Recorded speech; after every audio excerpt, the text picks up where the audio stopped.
여러분은 신앙생활을 하면서 점점 더 하나님과의 교제와 또한 사귐과 그런 하나님과의 소통이 줄어들고 있다는 생각을 해보신 적이 없으신지요? 내가 하나님을 만났던 또 하나님께서 나에게 은혜로 믿음을 더해 주셨던 그 감격적인 순간들이 여전히 나에게 뜨겁게 기억되어 있는데 어찌된 일인지 삶을 살아갈 때 점점 그 하나님과 교통하기 힘들어지고 내가 기도하지만 하나님께서 응답하시지 않는 것처럼 느껴질 때 그렇게 점점 하나님과 나 사이의 거리가 멀어지는 것처럼 느껴질 때가 없느냐는 질문입니다. 만약 그런 경험들이 있다면 여러분들은 그 이유에 대해서 한번 생각해 본 적이 있으신지요? 물론 하나님께서 우리에게 역사하시는 것은 전적으로 하나님께 속한 영역이기 때문에 우리가 속단할 수는 없지만 저는 저 삶을 통해 생각해 볼 때에 그 이유 중 하나가 바로 나 자신에게 있는 것이 아닐까라는 생각을 해보게 되었습니다. 사실 삶을 살아가다 보면 우리 삶에 종교적인 영역과 세속적인 영역이 나누어져 있다는 생각을 할 때가 참 많이 있습니다. 내가 예배당에 나와 하나님을 찬양하고 뜨겁게 예배하지만 그 찬양과 예배의 모습들이 내 일상적인 삶에서 이어지기는 너무나도 힘이 들지요.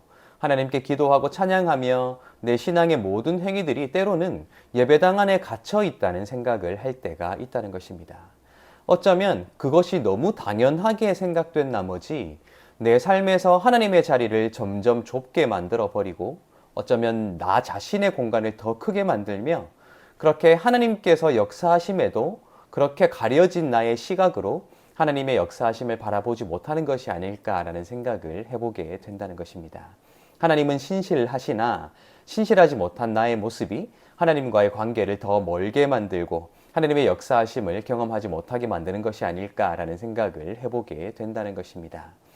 오늘 우리는 시편 48편을 함께 읽게 될 텐데요.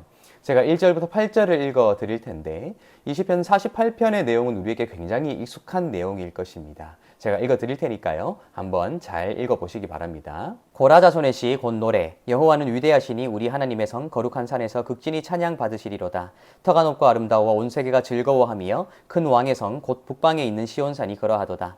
하나님이 그 여러 궁중에서 자기를 요새로 알리셨도다. 왕들이 모여 함께 지나갔으며 그들이 보고 놀라고 두려워 빨리 지나갔도다. 거기서 떨림이 그들을 사로잡으니 고통이 해산하는 여인의 고통 같도다. 주께서 동풍으로 다시스의 배를 깨뜨리시도다.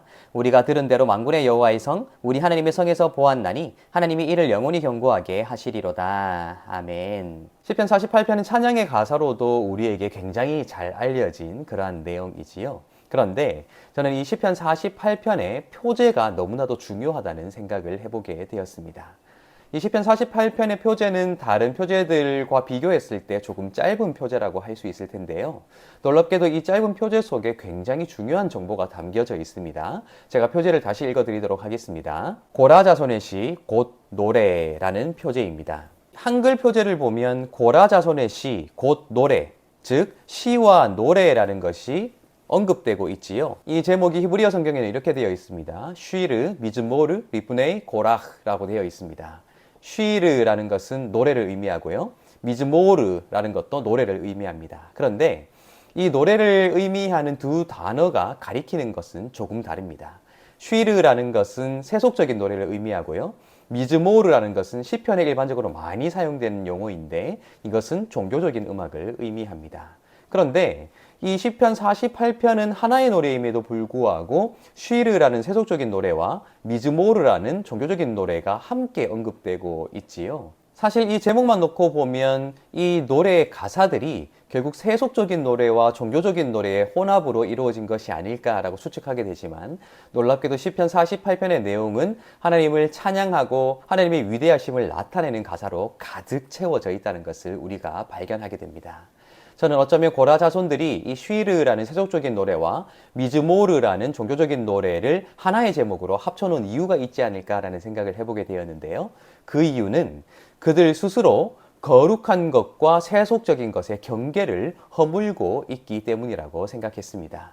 우리가 잘 알고 있듯이 고라 자손들은 성막의 문을 지키는 역할을 했던 사람들이었습니다.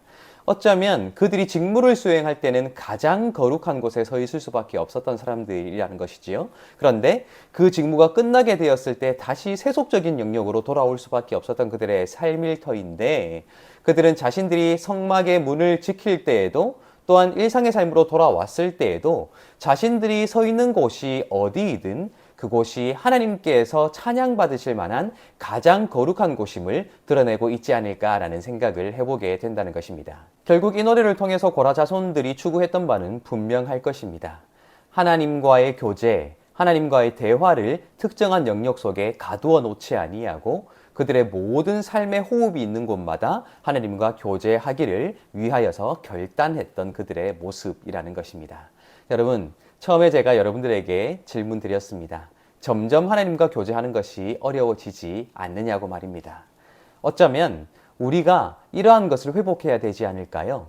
하나님을 특정한 영역 속의 장소에 가두어 두고 그 외의 공간과 시간들 속에서는 내 삶을 살아가는 것이 아니라 이제는 내 모든 삶이 하나님과 교제하는 거룩한 삶의 연속이 되어야 한다는 것, 우리가 그것을 회복해야 되지 않을까라는 생각을 해보게 된다는 것입니다. 코람데오라고 하지요. 하나님 앞에 세워진 삶, 그곳이 어디이든 우리가 발 딛고 있는 곳이라면 하나님이 주인 되시고 하나님이 우리와 동행하시며 우리가 하나님과 대화해야 하는 가장 거룩한 곳이 되어야 한다는 것입니다.